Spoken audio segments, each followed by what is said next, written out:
大一开学，宿舍规定晚上10点半都会准时熄灯。第一天我踩时间回的宿舍，刚刚进门，瞬间灯灭了。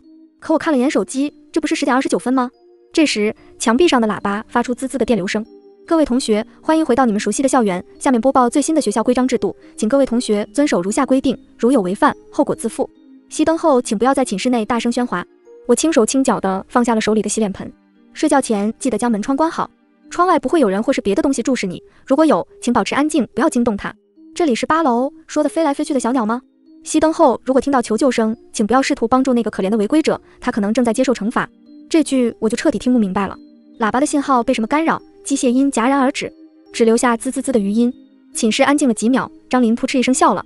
干嘛呀？你们不会真信了吧？我看这就是电信学院那帮人整出来的恶作剧。他突然开口，嗓门很大，吓得我打了激灵。七，你胆子可真小！哈哈哈！我手足无措地站在原地，不敢接话。没想到暑假过后，返校的第一天晚上就突然出现这么奇怪的广播。我抬头看了一眼上铺的郑新月，她也没说话，把头蒙在被子里，好像是睡着了。张琳拿起桌上的洗漱用品，走到宿舍门口，满不在乎地把门推开。宿舍门是铁的，跟门框衔接的地方都生锈了，每次推开就发出咯吱咯吱的响声。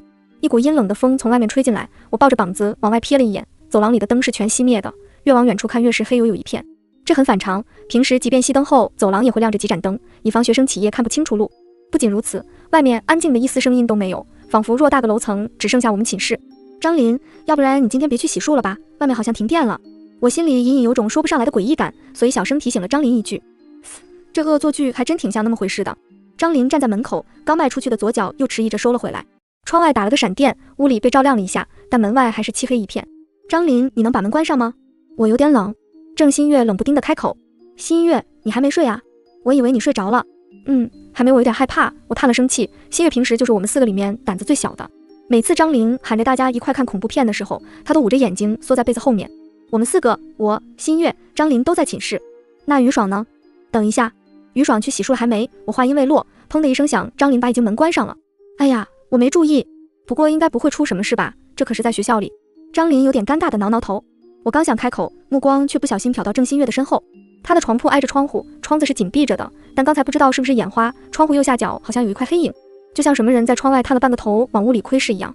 窗外不会有人或是别的东西注视你，如果有，请保持安静，不要惊动它。我想起广播里刚才的这句话，冷不丁的觉得脊背发凉。应该是我眼花看错了吧？这可是8楼。我深呼一口气，咬紧后槽牙走到窗边，把窗帘挡上。这下屋里最后的光源也消失了，整个寝室陷入漆黑一片。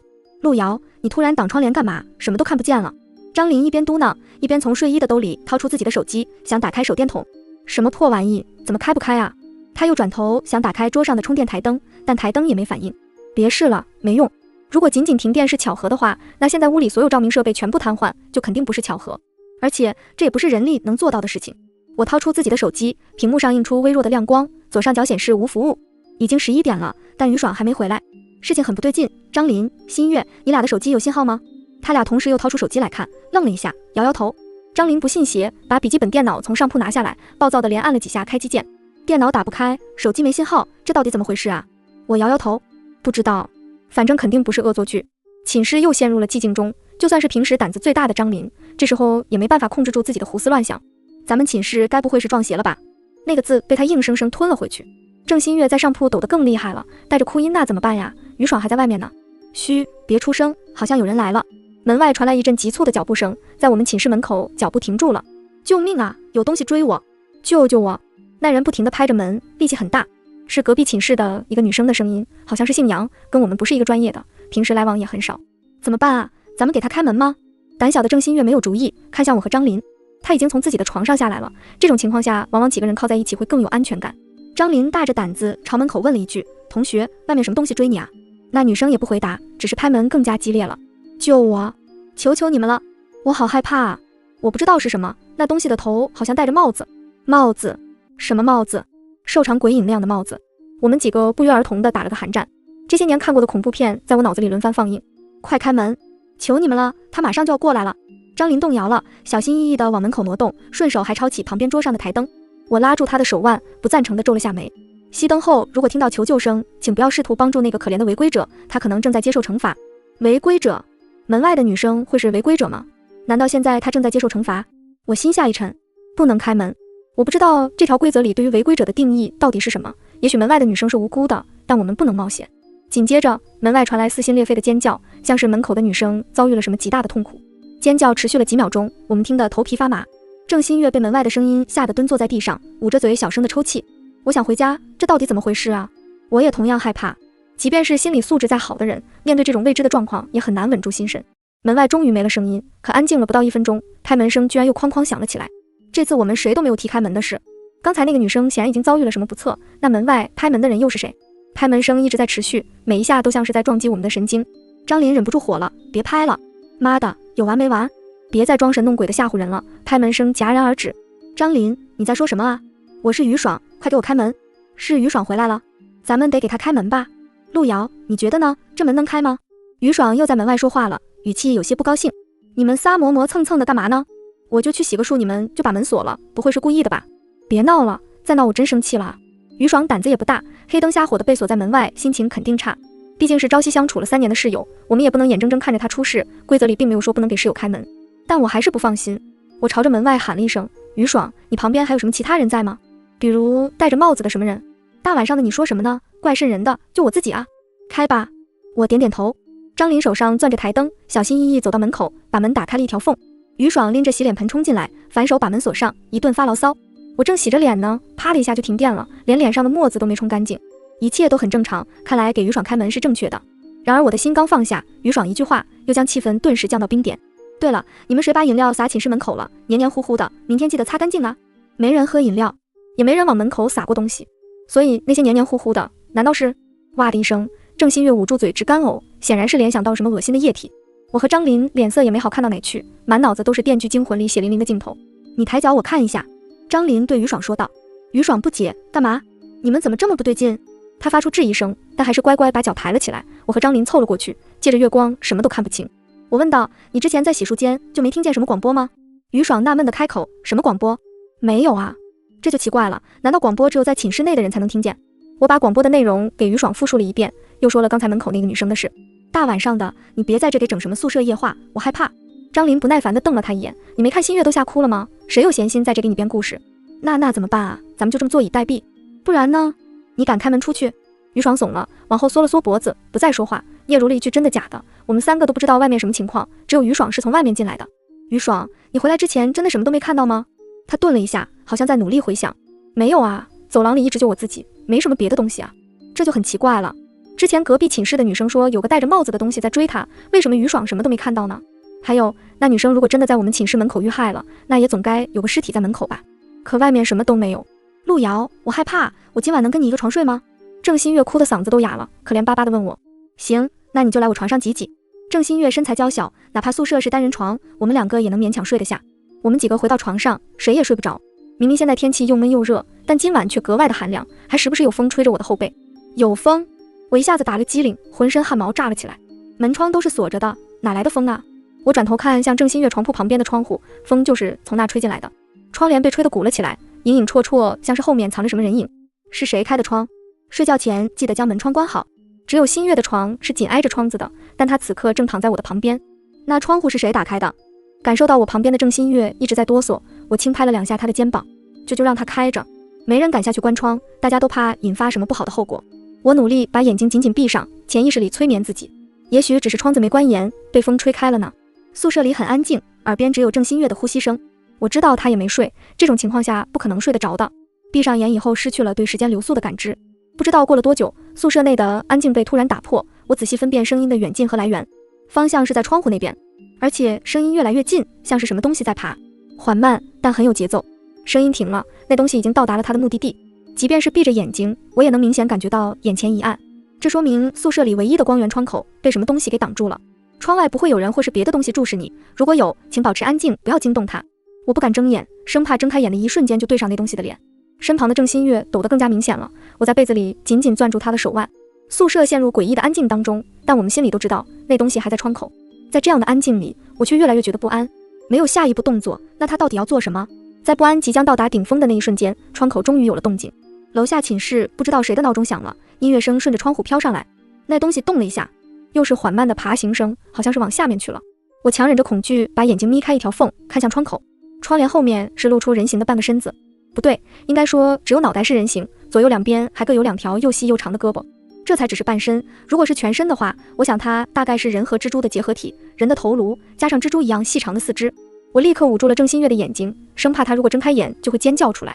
难怪这东西能够顺着墙爬上来，我庆幸刚才他待在窗口的时候我没有睁眼，否则我一定控制不住尖叫出声。那东西爬走了。没一会，从窗外传来撕心裂肺的尖叫和哭喊声：救命！有怪物！救救我们！小雪，你快回来！啊啊啊！惨叫声惊得我身上出了一层冷汗，心跳也不由自主地加快。声音离着并不远，也许就在我们寝室楼下。是巧合吗？还是我们真的因为保持安静，没惊动窗外的怪物，而逃过了一劫呢？那些广播里的规则，难道只有全部照做才能幸免于难？现在唯一能确定的是，并不只有我们寝室陷入这样诡异的情况里，这一整栋楼，甚至可能是整个学校，都已经被未知的诡谲和黑暗笼罩。神经一直紧绷着，一刻都不敢放松。楼下的惨叫和哭闹声渐渐平息，我身旁的郑新月也冷静下来。也许只要熬过今晚，一切就会回归正轨。我做了一个光怪陆离的梦，梦里有戴着帽子的人，还有蜘蛛一样的人面怪物。再次醒来时，外面的天已经蒙蒙亮。我下意识往窗口看过去，窗户不知道被谁关上了。难道这一切其实都是我在做梦？旁边的郑新月动了一下，喇叭响了。各位同学，欢迎回到你们熟悉的校园。下面播报最新的学校规章制度，请各位同学遵守如下规定，如有违犯，后果自负。这一次，除了重复昨晚的规则之外，又紧接着新增了几条。我拿出手机，打开录音转文字功能。白天可以出寝室自由活动，但天黑前一定要回到寝室内，远离戴着黑色口罩的人。如果碰巧遇到了，请尽量无视他们。请严格遵循铃声上下课，不要迟到，也不要早退。学校很容易迷路，如果找不到上课教室，记得蒙住眼睛往前走10米。实验教学楼没有7楼，不要惹老师生气，如果老师生气了，后果会很严重。最后，食堂没有红烧肉。滋滋滋，信号再次被干扰，喇叭似乎还想挣扎几下，但一个字都没说出来。我从床上坐了起来，其他人也渐渐动了。于爽眼下有2个重重的黑眼圈，像是一夜没睡。无论如何，白天总是比夜晚更让人感到安心。我大着胆子走到窗边，打开窗帘，推了一下窗户，纹丝不动。外面什么也没有，那东西不见了。大家松了一口气。张琳咬了一下苍白的嘴唇，路遥，你也看到那东西的样子了，是不是？我点点头。那到底是什么啊？郑新月有低血糖的毛病，从兜里摸出一块糖塞进嘴里，小心翼翼地问我俩。不好说，反正那东西不像人。大家的脸色都变得难看起来。6点半了，出去吗？走吧，不是说白天可以自由活动吗？天黑之前再回来就行了。张琳拽开宿舍门，走廊里有几个人拿着洗脸盆和牙具准备去洗漱，还有拎着早餐刚从外面回来的。如果不是那个诡异的广播，就好像无事发生一样。我下意识低头看向门口，地上没有出现我们想象的那些骨肉和血迹。我转头看向于爽，于爽，你鞋底再给我看一下。他不明所以的抬起脚，毛绒拖鞋的鞋底是黑色的，昨晚什么都没看到，可现在天光大亮，我们看个真切。于爽的鞋底确实沾了东西，现在已经干了，但还是能看到那黑红色的布满着整个鞋底。昨晚宿舍门口敲门的受惩罚的女生肯定受伤了，甚至死了，并且还有人清理了血迹。隔壁寝室的门也开了，有个女生探头探脑的朝门外看了一眼，然后转身对门里的人说道，没事了，出来吧。几个女生跟在她身后，不安的左右环视，眼下都是重重的黑眼圈。紧接着他们寝室的最末尾走出来一个女生，披散着头发，面色苍白，走路的姿势也很不自然，就像是踩在棉花上似的，看起来重心漂浮不定。她脸上戴着黑色的口罩，我心下一惊，几乎全身的血液在倒流，头皮直发麻。隔壁寝室一共4个人，不多不少，但是最末尾的那个女生分明就是昨天在我们寝室门口呼救的那个。张琳也看见她了，差点没忍住惊叫出声。我一把捂住她的嘴，把她拽回宿舍内，又给宿舍里另外的人使了个眼色，让他们别出声也别出门。我假装没有看到那个女生。隔壁寝室的人从我们门前经过，看样子应该也是结伴一起出门。他们就没有一个人注意到有个室友反常地戴了黑色口罩吗？那几个女生的脚步渐渐远去，估摸着他们差不多应该下楼了。我小心地把手机伸出门外，对着走廊的方向照了一张。我不敢贸然探头，只能用这种方式查看外面的情况。照片很模糊，有些虚焦。这是什么？郑新月指着照片上的一块黑乎乎的影子。我捏住2根手指，将那部分放大，差点没把手机扔出去。照片里那个戴着黑色口罩的女生，她的头像猫头鹰一样折成90度，脸朝着我们寝室的方向，看不清楚表情，脸黑乎乎的被口罩遮住了，但那双眼睛总给人一种被窥视自己的感觉，对焦都不正常。如果我刚才真的探出头去，搞不好就和他对视了。他是不是昨天那个？郑新月瞪大眼睛，满脸惊恐地看着那个画面。他这是活着还是活个屁啊？你见过哪个人脖子能歪成那样的？张琳嗓子都哑了。别想了，装没看见就行。广播不是说了吗？碰到戴黑色口罩的人就装作没看见。走吧，先去上课。今天是周一，第1节课是高数，上课地点是教学楼512教室。路上行人很多，但大多数人脸上都带着慌乱不安的表情，脚步也比往常急躁很多。经过了几个戴着黑色口罩的人，我们假装没看到，没有对视。7点45分，我们赶到教学楼。完了，怎么这么多人啊？张琳惊呼一声。电梯前面排着几十人的长队，周一的第1节课这种状况再正常不过。请严格遵循铃声上下课，不要迟到，也不要早退。如果排队等电梯，肯定来不及在8点上课铃响之前赶到教室。不能等了，我们爬楼梯上去。已经有很多后来的学生意识到等电梯可能会迟到这一点，往楼梯那边跑去。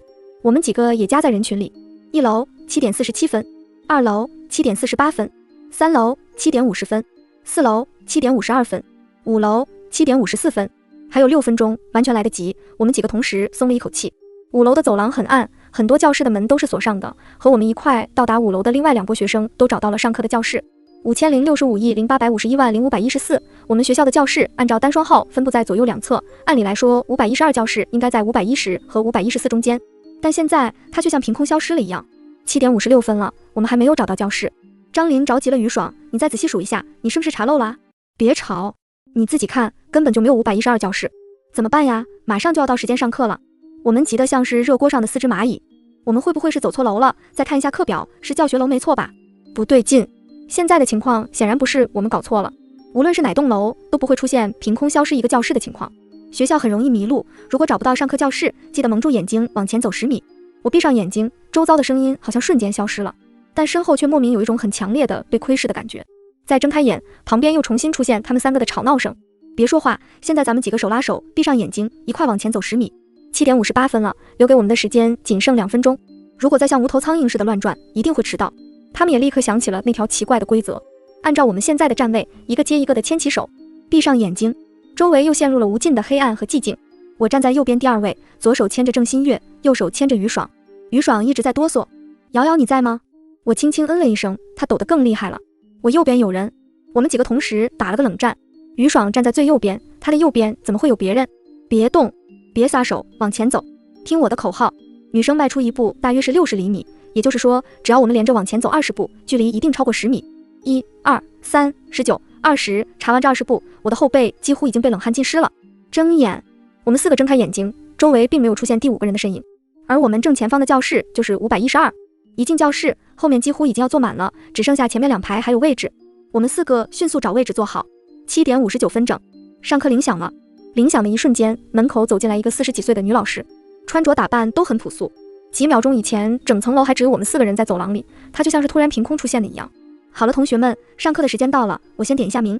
她朝着我们露出一个和蔼的微笑，但很诡异，只有嘴巴随着弧度微微上扬，眼睛却一动不动地盯着我们。杨思思到，吴成到，郑新月就坐在我旁边，被这个表情诡异的老师吓得不敢开口。郑新月同学来了吗？没来的话，女老师的嘴角越咧越大，仿佛抓到一个没来上课的同学是一件让她无比高兴的事情。我急忙举手打断了她的话。报告老师，郑新月来了，我左边的女生就是她，昨天晚上着凉，嗓子肿了，说不出话。哦，原来是这样啊，那好吧，真是可惜。女老师的眉毛耷拉了一下。我们都清楚，她的可惜大概不是在说郑新月着凉的事。我们寝室4个人的名都被点到以后，大家松了口气。江欣，教室内鸦雀无声。江欣同学来了吗？女老师很有耐心，又问了一遍，还是没有人回答。我们认识她，跟我们是同一个专业的，平时大家基本都在一起上课。但奇怪的是，我隐约记得她和她室友是一起在电梯前面排队的，而且位置很靠前，不应该会迟到啊。难道他们也遭遇了一样的情况？没找到教室。女老师在点名册上涂抹了几下，紧接着又点了她3个室友的名字，同样没人应答。全部的名字都点完一遍，女老师心满意足地合上点名册，开始讲课。她的语速很慢，像是 AI 在念稿子一样，语调没有起伏。对于昨晚几乎一夜没睡的我们来说，简直就是催眠曲。但是坐在前2排，距离老师太近了，更何况是在被她死死盯着的情况下，哪怕困得直点头，也得在底下用力地掐自己的胳膊。大约过了40分钟，突然前门被人敲响，紧接着江欣他们4个进了教室。他们脸色苍白，气喘吁吁，应该是跑过来的。女老师停下手中的粉笔，转头看向他们：你们怎么迟到了呢？好孩子是不会迟到的。江欣的室友连忙解释：对不起老师，我们不是故意的，迟到了就要接受惩罚，这是校规。那惩罚是什么啊？一个女生刚开口问完，下一秒她就双目失神，眼神空洞地朝前面走过去。她的脚步很迟缓，甚至脸上闪瞬之间出现一丝抗拒的表情，但又好像是我看错了。莹莹，你怎么了？你干嘛去？她像是喝醉了酒一样，晃晃荡荡地一直往前走，走到窗口，推开窗子，然后毫不犹豫地从窗口跳了出去。啪的一声重物落地的声音，原来这就是迟到的惩罚。所有人被这一幕吓得脸色苍白，有几个坐在窗边的同学好像是从窗子看到了下面的景象，捂着嘴干呕起来。不要，我不想死，不要惩罚我。江心害怕地蹲坐在地上，表情又害怕又无助。不是我们的错，是电梯坏了，把我们送到7楼去了，为什么要惩罚我们？另一个女生口不择言地辩解。女老师听到这话，脖子没动，眼珠却以一个极其诡异的角度转向她。你说电梯把你们送到了7楼，所以才迟到了。我心里咯噔一下，实验教学楼没有7楼。我相信那个女生说的是实话，这肯定是导致他们整个寝室迟到的原因。女老师咯咯笑了2声，手里的粉笔被她捏成粉末。撒谎，教学楼根本没有7层，撒谎的学生要吞1000根针哦。不要惹老师生气，如果老师生气了，后果会很严重。女老师看起来像是生气了。随后那个女生脸上做出痛苦万分的表情，瞪大了眼睛，像一条死鱼，喉咙里发出呵呵的吸气声。她的肚子越来越鼓，像是被嗓子吸进去的不是空气，而是别的什么东西。她躺在地上翻滚了几下，没了生机，从喉咙里刺出几根闪着寒光的细小银针，看得人头皮发麻。000，下课铃响了。女老师变脸一般恢复成本来的面目，像是无事发生一样，走到讲台上敲了2下讲桌。同学们，下课了，最后一个离开教室的，记得锁好门哦。说完，他就拿着自己的教案和点名册离开了教室。我觉得有些疑惑，下课铃响了，所以江心和他的另一个室友逃过一劫。女老师看起来并不像那么好说话的样子，会不会她也需要遵守那条按时上下课的规则呢？地上的江心看着室友冰冷的身体止不住的痛哭，另一个幸存下来的女生搂着她的肩膀安慰。于爽拍拍我的肩膀，走吧，该去上下一门课了。教室里的同学目睹了迟到的后果，恨不得立马冲出去上下一节课。我们也从前面跑出了教室。走之前我还是好心提醒了一下江心，如果最后离开的话，记得把教室的门锁好，这是能帮他活下来的唯一方式。上午后面3节课都很平安的度过，没有人再迟到。午休时间，我们几个都已经饥肠辘辘，在食堂随意找了张桌子。老规矩，我负责占桌，他们3个回来的时候会帮我带一份青椒火腿盖饭。斜前方那桌碰巧坐着隔壁寝室的女生，那个戴着黑色口罩的女生也在。我不敢正面直视她，但还是忍不住用余光打量。黑口罩的女生走到一个柜台前面，熟练的点餐刷饭卡，看起来和其他的普通学生并没有什么区别。她身后还有几个黑色口罩的学生也在那个档口排队。我要是没记错的话，应该是卖黄焖鸡的档口。没一会，我的几个室友端着盘子回来，把盖饭递给我。你看什么呢？没什么。我一边把饭里的葱花挑出来，一边接着朝那边看。黑口罩女生已经端着盘中回来了，盘里是一份盖饭，色泽油亮油亮的，看起来很有食欲。她把口罩摘下来了，看起来没什么异常。左手端起盘子，右手拿着一把钢勺，大口大口地吃着，拼了命地把肉往嘴里塞。我听见他的室友问他：“露露，你吃的什么呀？看着好香啊！”他停住了，把盘子往前面推了推，甜甜地笑了一下：“红烧肉，你要尝尝吗？很好吃的哦。”可是食堂没有红烧肉。我看着他那半盘红彤彤的肉，顿时觉得恐惧起来。路遥，你怎么不吃饭呀？我觉得今天格外的饿，一会还想再去添一碗饭。咕噜，我的肚子也叫了。生理上的饥饿和心理上的反胃同时交织在一起。我仔细检查面前的盘子，几块青椒，几片淀粉火腿肠，没什么问题，这才勉强用筷子扒拉了几口，味道不错。吃完饭的时候，食堂已经没剩下多少人了。我端着吃完了的盘子往回收餐具的地方走，中间经过那个档口，不由自主地往里面看了一眼。里面是个有点胖的大叔，从档口里伸出脑袋盯着我。同学，吃饱了吗？要不要来一份红烧肉？我吃饱了，谢谢叔叔。我加快脚步从他面前离开，身后有一道视线一直死死地盯在我身上，我的第六感准得出奇，于是更不敢回头看。我注意到了，他戴着一顶巨大的厨师帽。下午的课比上午更加难熬，吃过午饭就抑制不住犯困，好在只有2节课，下了课我们4个不约而同的都想回寝室补觉。白天寝室里应该还算安全，到了晚上还不知道要面对什么东西，所以必须养足精神。我们几个几乎沾到枕头的那一刻就睡着了，再醒过来，外面的天色已经暗了下来。6点了，咱们还去食堂吃饭吗？我看了一眼外面的天色，摇了摇头。天黑之前要回到寝室，最好别出门了，不然万一赶不回来就糟了。张林从他的柜子里拿出2桶泡面，2人1桶，将就一下吧，实在吃不饱的话，我那还剩半包奥利奥。我们都没什么异议，把泡面包装撕开，药包加进去。水壶里的热水是昨天没熄灯之前打的，已经不热了，但这时候没人敢去黑黝黝的水房打热水，所以就直接用温水泡了面。天色越来越黑，于爽把寝室里的灯打开，又把窗帘拉上。泡面很硬，但是谁也没矫情，连汤都喝光了。吃完了饭，我才提起中午食堂红烧肉的事情，他们脸色变得难看起来。你是说那红烧肉是用那个肉做的？我摇摇头，不确定，但那个人确实戴着厨师帽。你们还记得当时隔壁寝室那个女生说有什么东西在追她吗？一个头上戴着帽子的东西。张琳接过话，我觉得陆瑶说的有道理，为什么于爽回来的时候在门口什么都没碰到？很有可能那个怪物已经把门口的尸体拖走了。至于拖走做什么，答案不言而喻，很大的概率是被当作食材了。郑新月小声问，可我们今天早晨不还看到他了吗？大家纷纷看向郑新月，却谁也没有开口。今天早晨那个在我手机照片里头扭曲成奇怪角度的东西，它是已经不是人类了。距离熄灯只剩下2个小时了。以往走廊里这个时间很吵闹，但今天却鸦雀无声，甚至有些寝室连灯都不敢开。整个宿舍楼陷入一片死气沉沉当中。郑新月呆呆地望着寝室的门叹息，我为什么要回来上学啊？早知道学校里会出现这些东西，我宁可退学回家。谁不是呢？他妈的，当初报志愿网上各种查，也没人提过学校里还有这些邪门的事啊。张琳也颓然地摇摇头。10点29分，熄灯了。喇叭再次广播了一遍学校守则，这次又多了一句话：宿舍只有1位男性管理员，管理员不会选在熄灯后的时间搜查违禁电器。11点59分后，请不要使用任何电子设备。请注意，学校会严格遵照学生手册上的时间，如果发现异常，请立马拨。声音戛然而止，又一次被干扰打断了。我捕捉到关键词：学生手册。那是大一前跟着录取通知书一起邮到我家的一本小册子，我没有卖旧书的习惯，所以现在应该还摆在我的书架上。我借着手机屏幕微弱的亮光找到这本学生手册。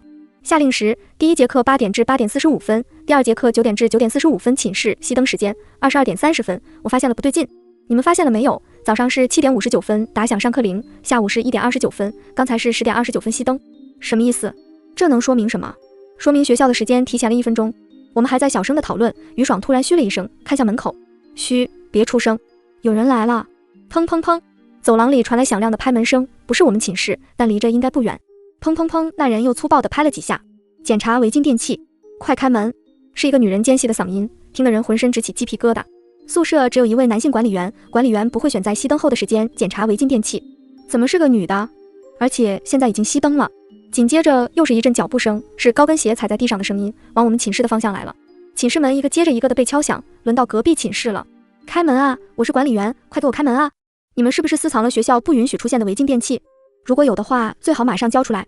谁敢开门啊？除非是不要命了。开门！再不开门的话，你们都要接受惩罚。女人的声音除了尖细以外，还带着一丝阴冷和黏腻。走廊里沉寂了几秒钟，拍门声变成了凿门声，咣咣咣的，更加用力急促。我感觉就连我们寝室的门都被震得嗡嗡作响，要不是因为寝室门是铁的，恐怕现在已经被凿开了。我们几个眼里都是说不出的惊恐，为隔壁寝室攥着一把汗。更要命的是，如果他们再不开门，下一个就要轮到我们寝室了。就在这时候，隔壁传来一声尖叫：杨璐，你疯了吗？别开门！吱呀一声，隔壁寝室的门被缓缓地推开了。女人的声音隔着一道墙传到我们寝室，室内很安静，所以听得真切。你们寝室是不是私藏了违禁电器？快主动交出来！那几个女生慌乱地否认。紧接着是一阵翻箱倒柜的声音，这是什么？嘻嘻，让我找到了，宿舍是不允许有电子闹钟的哦。电子闹钟？闹钟为什么会是违禁电器？我转头在寝室扫视了一圈，电子闹钟我们有很多，看来他查的违禁电器和常规认知里的截然不同，没办法提前把那些东西藏起来。除了刚才开门的同学，你们几个都要接受惩罚。女人阴恻恻地笑了2声，啊啊啊！隔着一道墙传来隔壁几个人惨叫声，砰的一声，门被关死。隔壁那几个女生怕是已经凶多吉少了。郑新月坐在我旁边，脑袋蒙在被子里，发出小声的呜咽。我却似乎找到了杂乱毛线球的线头，杨璐不就是昨晚被惩罚的女生？今天早晨她戴着黑色口罩，不知是人是鬼了。所以她已经不是我们学生这一波的了，和管理员成了一波，还是一些我还没摸透的东西，是一伙的。没人敢说话，更不敢猜想此刻隔壁正经历着什么。说不定下一个也许就轮到我们了。但在这样的恐惧和不安之中，我们提心吊胆了一整夜，但那女人从未敲过我们的宿舍门，也没有再从隔壁寝室出来。我们居然平安度过了一整晚。查寝结束了，天蒙蒙亮，围坐了一整夜的我们4个精疲力竭地互相望着对方。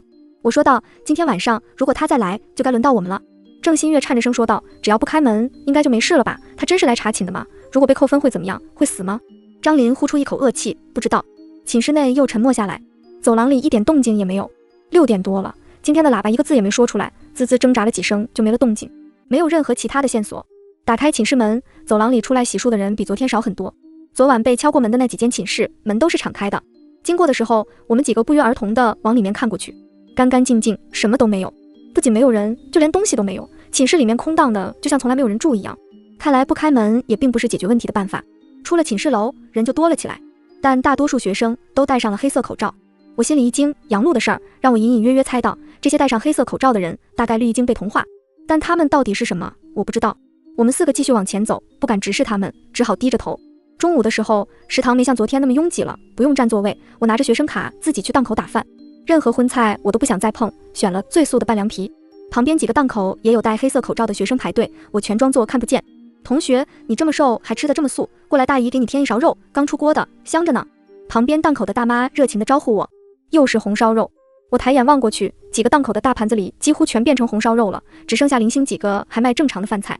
只一碗就多了这么多肉吗？我假装没听见，大妈也不再劝我，反而去招呼我身后排队买凉皮的一个男生，话术都一模一样。同学，你这么瘦还吃得这么素，过来大姨给你添一勺肉，刚出锅的，香着呢。那男生顿了一下，表情十分不自然。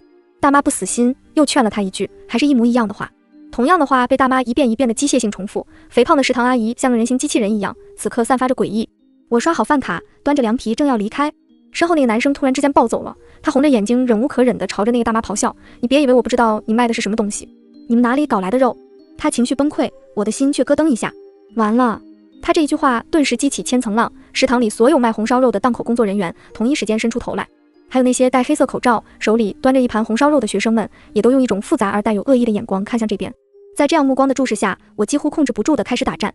大妈阴沉地看向我，同学，你也是因为这种谣言所以不吃红烧肉吗？我从来没有一刻这么恐慌过。不是的阿姨，我正减肥呢。我尽力控制住自己的表情。那个男生像是疯了似的转过头对我怒目而视，你们都是孬种，老子就不信了，学校真要被这群怪物控制吗？你们选择苟且偷生，老子偏不。来啊，你们这帮恶心的怪物，来杀我啊！那些东西的表情更加难看了。我看到对面那个买红烧肉的大叔从菜板上拿了一把寒光闪闪的剁骨刀，这么冲动，要是这一食堂的怪物同时暴走，场面根本无法想象。打饭的阿姨脸色愈发难看，我手心出了一层的汗。张琳他们三个已经端着饭坐到位置上了，焦急地看向我，却没人能过来帮忙。就在这时候，于爽站起来了，他端着盘子走过来，站在我隔壁那个阿姨的档口刷了一下饭卡，滴的一声，阿姨给我来份肉，多盛点，我胃口好。他额头也满是冷汗，但尽力露出一个真诚的笑脸。阿姨笑了，接过他的盘子，行，大姨多给你打点，保证手不抖。打完了肉，他接过盘子，另一个手迅速跨过我的胳膊，走吧，过去吃饭，都等着你呢。往外走了几步，这种被一群怪物注视的感觉才陡然消失。于爽几乎是整个人都靠在我的身上，他的腿也软了。坐到座位上，张琳恨恨地骂了一句，妈的，那男的是傻叉吗？我看向那个男生，他后知后觉地反应过来，后悔的一屁股坐在地上，吓得直哆嗦。食堂大妈端着一盘红烧肉朝他走过去，听不见对他说了什么。紧接着，男生睁着惊恐的大眼，颤抖地从盘里夹了一块红烧肉塞进嘴里，囫囵咽了。大妈满意地点点头。2-3分钟以后，食堂就又恢复了正常。那个男生趴在垃圾桶旁边，一个劲地呕吐。我看到有几个黑色口罩的学生，眼睛一直紧紧地盯着他的背影。我们几个看着桌子正中央那盘红烧肉，这肉咋办？于爽露出一个厌恶的表情。刚才我也是想就摇摇回来，这肉肯定不能吃，给他倒了。我点点头，等一会食堂没什么人的时候再倒，否则被发现了，保不齐又会出什么事。等到午饭时间快过去，他们三个在后面掩护我，我把那盘红烧肉倒进了垃圾桶。万幸没人注意到这点动静。下午上完课，我们去食堂打饭。一个戴着黑色口罩的身影格外眼熟，他端着盘子，和其他人一样安静地排着队，眼神望着盘子里的红烧肉出神。他偏过头看了我一眼，这一眼几乎让我整个头皮炸开了。就是中午那个在食堂险些害怪物暴走的男生，他也被同化了。电光火石之间，我设想了无数种可能性，最后我认为最接近真相的就是那块食堂大妈强迫他吃下去的红烧肉。我庆幸我和室友们中午都没有碰那盘肉，否则现在我们可能就变成跟他一样的东西了。红烧肉会将正常学生变成戴黑色口罩的学生。我端着盘子往回走，身后始终有一道视线死死盯着我的感觉。从那位戴着帽子的胖厨师身边经过，他又将整个脑袋从档口里伸出来，朝我诡异地笑着。同学，来点红烧肉吗？想到那个男生的下场，此刻我对红烧肉唯恐避之不及，又不敢表现得太过明显。我摆了摆手，不了叔叔，我胃口小，吃不了多少。胖厨师也没再劝我，把脑袋缩了回去。我听见他在档口里小声的嘀咕，会吃的早晚都会吃掉的，多吃一些才能长大得快一点。我没理他，只是暗暗在心里琢磨这2句话的意思。回到寝室，我们4个人都瘫在各自的床上。现在还是白天，也只有在这个时候我们才能放下心来休息一会。今天晚上咱们怎么办啊？到底开不开门？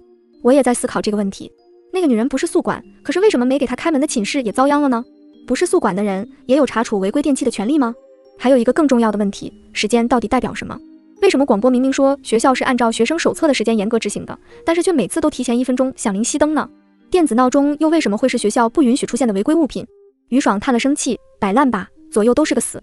有什么线索在我脑海里一闪而过？你们说广播里的规则都是真的吗？我这句话说完，大家真的开始认真思考起来。排除了能够确定正确的规则以外，还剩下4条不知道真假的。睡觉前记得将门窗关好。宿舍只有1位男性管理员，管理员不会选在熄灯后的时间检查违规电器。11点59分后请不要使用任何电子设备，以及那只知道半条的关于学校时间的规定。睡觉前记得将门窗关好。第一天夜里我们是将门窗全部锁好的，但窗户却自己打开了，这就说明锁好门窗并不意味着安全。那么大胆反推就是，即便开着门窗，也不见得一定有危险。郑新月也小声地补充，还有宿舍管理员那条，我觉得有点奇怪，怎么会有女生宿舍的管理员是男性呢？他这个角度虽然很平平无奇，但是有道理。无论如何，我们现在是在学校里，一般女生宿舍的管理员也应该是女性。我也同意新月说的，而且如果那个人并不是管理员的话，怎么能有检查违禁电器的权利呢？这说不通。还有使用电子设备那条，张琳分析道，这条因为咱们之前太过相信规则，所以一直没敢违反这一条。这条规则的意义是什么呢？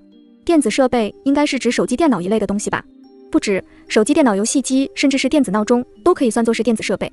电子闹钟，难道这条规定又和闹钟相关？我们在已知没有信号的情况下，根本没有人会用手机、游戏机这些东西，除了照明以外，他们就只剩下一个功能了，看时间。我倾向于这一条也是假的，也许有什么东西不想让我们在深夜看时间。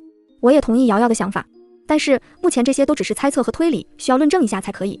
他们三个把目光看向我，等待着我做出最后的决定。今夜我们不锁门。很快又到了熄灯的时间，10点29分，灯光啪的一下灭了，寝室的门和窗户都是敞着的。我们四个这次没躺在床上，而是蜷缩着，两人一组躲在下铺的床底下，不敢发出一点声音。这是我们最后没有办法的办法了。我们不知道那些东西能否找到藏在床下的我们，但只能尽力试一试了。窗外传来窸窸窣窣的声音，是那东西在墙上爬。我死死盯着地上窗户投射的影子，看着那东西再一次停在我们寝室的窗口。还好郑新月躲在我背后，看不见这玩意的影子，否则这回他怕是已经要吓晕了。和我猜想的一模一样，那东西长得像个巨大的蜘蛛，除了脖子上那颗人脑袋，就像《千与千寻》里的蜘蛛爷爷，但可怕程度却大多了。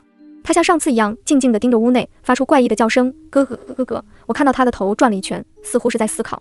也许是因为床上没有人，这让他感到疑惑。巨大的蜘蛛腿从窗外慢慢地伸进来，他从进来了。糟了，当时没想到这东西居然还有智慧，现在他反而对我们寝室好奇起来，像是在和我们玩猫捉老鼠的游戏。我一直死死地盯着他，呼吸也变得急促起来。当那双不属于人的脚停留在床前的时候，我感觉心脏好像也跟着停止了。是他发现我了吗？我脑海中已经开始想象着怪物低下他的头，与床下的我四目相对的场景，但他只是停留了一下，就转身准备离开了。呼，我看到对面床底下的张琳也替我松了一口气。就在这时候，走廊里传来了动静，哒哒哒，是高跟鞋的声音。查寝开始了。那怪物已经走到窗口了，却又因为听到了动静，迅速折了回来，好像他的听力比视力敏感。怪物再次停在床前，下一秒他爬到了下铺的床上，感受到身上的床陡然下沉，我和郑新月死死地捂住嘴，生怕发出一点声音被他发现。走廊里高跟鞋的声音越来越近，这一次他直接越过其他寝室来到了我们寝室门口，啪只敲了一声，门就被轻而易举地推开了。女人似乎没想到这一点，刚要说出口的话被噎在嗓子眼里。她轻轻咳嗽了一声，检查违禁电器。人呢？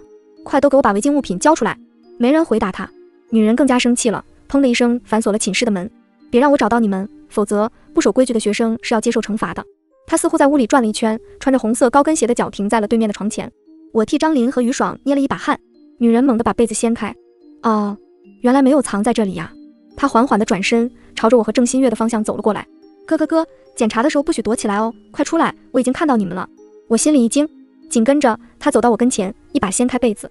不听话的学生要接受惩罚喽。她话音还没落，突然戛然而止，甚至慌乱地往后退了2步。从地上的影子里，我看到床上那东西站起来了，然后用她细长的手一把掐住了宿管的脖子，将他提了起来。食物，宿管的腿在半空中胡乱地蹬，但对于那个怪物来说根本毫无作用。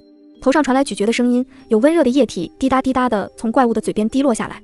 我身子僵硬地看着这一幕，对面的张琳已经吓得闭上了眼。过了大约10分钟，刺耳的咀嚼声消失了。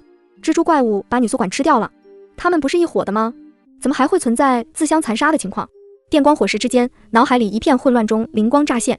黑帮老大会剁了不听话小弟的手指，饥荒时代强者会吃掉弱者，所以在他们那个体系里，蜘蛛怪物的等级一定高于宿管，而且大概率高了好几个层级。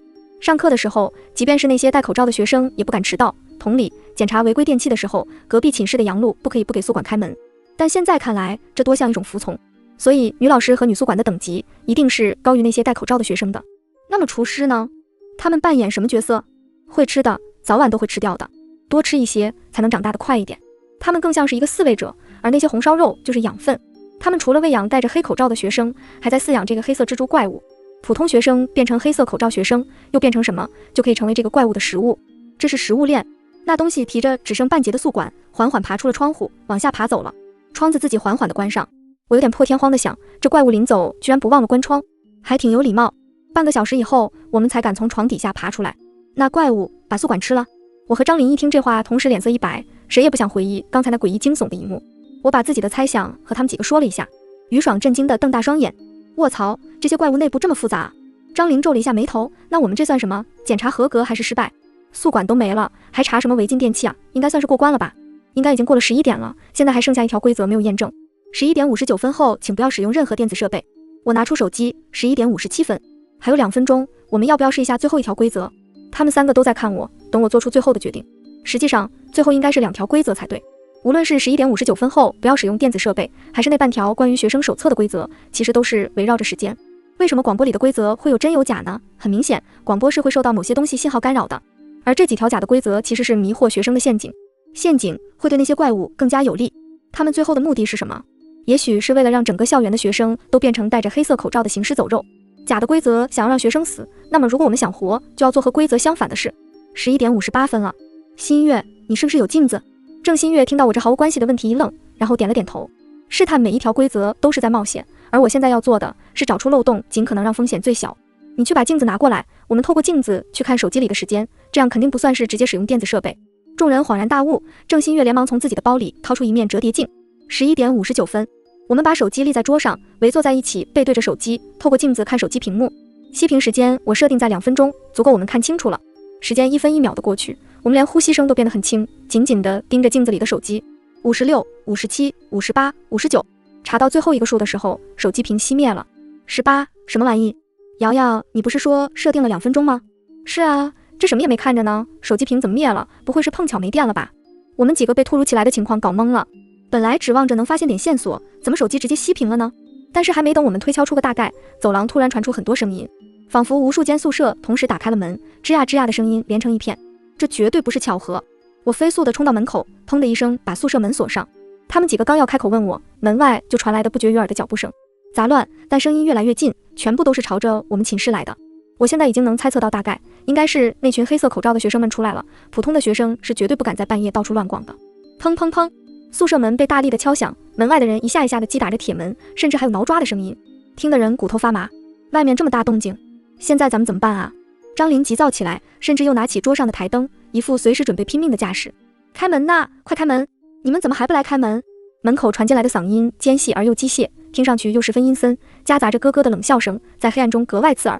此时窗户边传来声音，于爽大喊：操，窗户窗户！我们被于爽吸引看向床边，那个人脸蜘蛛也来了，他动作缓慢却无比笔直地爬向我们。此时于爽四下看看，一个跃步奔向自己桌边。于爽，小心啊！只见拿起他新买的花露水，拧开瓶盖就往蜘蛛那漆黑的身上甩。令人惊讶的是，他竟然开始躲避花露水溅到的地方，还痛苦地甩着那巨大的狭长肢体。蜘蛛怪物被伤到，门外那些敲门声竟然也停下了。果然，这个丑陋的玩意就是大 boss， 犹如指环王的那只斜眼。不一会，这蜘蛛怪物不再与我们纠缠，自己爬走了。他前脚刚走，后脚门外那群东西又开始了。他们开始大力地踹门，门框开始摇晃，仿佛下一秒门锁就会被踹开。怎么办啊？蜘蛛不攻击我们，但那些黑色口罩肯定可以。我们使出吃奶的力气顶着寝室门，路遥，你快想想办法。对呀，你最聪明，我快顶不住了。我强迫自己冷静。不对，这不对劲。明明11点59分以后，手机屏幕自己熄灭了，为什么这群人还是出来了？无论是不是通过镜子，都不应该算作使用了电子设备。既然没有违背规则，就不应该受到惩罚。除非我心一横，干脆直接拿起手机点亮屏幕。12点02分，从这群人出现到现在，绝对没有经过3分钟。我知道了，不是手机熄屏的时间不对，也不是手机没电了，是时间有问题。这里的时间跳过了12点整，过了11点59分，就直接变成了12点01分，到了2分钟，所以手机才自动熄屏了。这也就能解释为什么每次上课和熄灯的时间都比规定的时间少1分钟了。这地方根本就不是我们真正的学校，也许只是一段平行的空间，但这里显然比我们的现实时间少1分钟。这是我的猜测，但我认为这个猜测应该是最贴近真实答案的。荒谬，但解释得通。嘻嘻嘻，被发现了，那就和我们一起留下来吧，红烧肉很好吃哦。快开门呀，再不开门的话，我们要生气了。门外那群东西开始疯狂的砸门，手里好像多出了什么武器，像是消防锤一样的东西，挺不了多久门就会被他们砸开。别管什么空间不空间的了，现在咱们怎么办啊？门开了，顺着郑新月的惊恐的目光看过去，我看到铁门已经被砸开了一个缝，无数双眼睛紧紧地贴在门缝上往屋里看，那情景要多诡异有多诡异。嘻嘻，看到了，你们跑不了了。请注意，学校会严格遵照学生手册上的时间，如果发现异常，请立马拨什么？按照正常的逻辑，难道是拨打电话？这个想法迅速被我否定了，这里根本没有信号，就算打电话也打不出去，肯定不是这个。那是拨什么？我脑子飞速地旋转着，张琳和于爽大着胆子反击，为我们拖延时间。于爽抄起桌上的一个电子闹钟，狠狠地朝着门缝砸过去，正砸到门缝里的一只眼睛上，门口传来痛呼：闹钟，时间。把这句话简略一下，就是如果发现时间不对，请立马拨正，请立马拨正时间。我在隔壁桌上又找到一只闹钟，点开设置按键，快速将时间拨回到1分钟以前。电子闹钟时间跳动的瞬间，一阵天旋地转，世界安静了。迷迷糊糊地睁开眼，我发现自己正躺在宿舍的床上，阳光从窗户折射进来，眼前一片白茫茫的。过了好一会，才勉强看得清，宿舍还是那个样子，室友们都躺在各自的床上，发出均匀的呼吸声，像是睡着了。是做了一场梦吗？上铺发出咯吱的响声，应该是于爽翻了一下身子。我们这是回来了，不是梦，我不可能跟于爽做相同的梦。张琳和郑新月也陆续醒了过来，坐在床上缓神。喇叭滋滋响了2声，我们几人相互对视，都从对方的眼里看到了惊恐。各位同学，欢迎回到你们熟悉的校园。今天是开学第一天，清晨的阳光映照着同学们朝气蓬勃的脸庞，紧接着就是一大段的诗朗诵。张琳朝着喇叭竖了个中指，气得直骂娘。郑新月摸了摸枕头旁边的电子闹钟，还在。她小声地问：都过去了吧？一切都过去了。我们寝室又回到了之前正常的生活，但也有一些不正常的地方，比如这层楼好几个寝室的学生集体转学了，再比如食堂不知道什么时候开始新开了一个红烧肉的档口，味道很香，却始终无人问津，没过几天就关门了，换成了一家酸菜鱼。还有就是再也没人上课的时候敢迟到或者睡觉了，大家都变成了标准的好学生。领导检查过后，我们学校甚至评上了双一流，这可能也算是因祸得福了吧。一个学期转瞬就过去，寒假我们几人收拾行李准备回家过年。今年的冬天好像格外的冷，因为是放假高峰期，大家出行乘坐公共交通都口罩。我拎着行李好不容易挤上火车，对着坐着一个跟我年纪差不多大的女生，把头埋在桌上，捂着肚子，看起来很不舒服的样子，可能是生理期。我好心凑过去拍了拍她的肩膀，小声问她：同学，你是哪里不舒服吗？我可以帮你接点热水。女生抬起头，穿黑色的口罩外面露出的那双眼睛，我仿佛在梦里见过无数次。她笑了，甜甜的开口，声音尖细的不像话：我只是饿了，请问你能帮我买一份红烧肉吗？